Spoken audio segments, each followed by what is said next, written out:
كشف مصدر من النادي الأهلي عن تقدم النادي بدعوى مستعجلة أمام القضاء الإداري ضد وزير الرياضة ورئيس الاتحاد المصري لكرة القدم بصفتهما.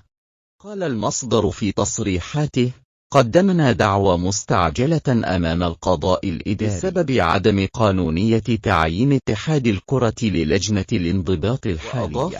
لائحة النظام الأساسي للاتحاد المصري لكرة القدم تنص على انتخاب اللجان المستقلة، وهذه اللجنة معينة بالمخالفة للقانون.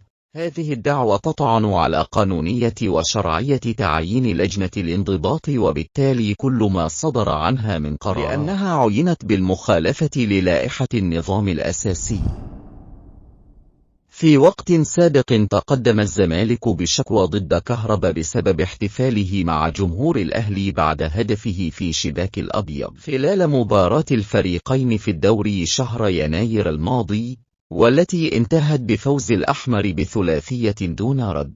قررت لجنة الانضباط إيقاف محمود عبد المنعم كهربا ل12 مباراة وتغريمه 1,000,000 جنيه. استأنف الأهلي ضد القرار ليتم وقف تنفيذه مؤقتا لحين البت في الاستئناف، وأعلنت لجنة الاستئناف أنها ستجتمع غدا الاثنين للنظر في جدول أعمالها، وتقام مباراة كأس السوبر بين الزمالك والأهلي في الإمارات يوم 5 مايو المقبل.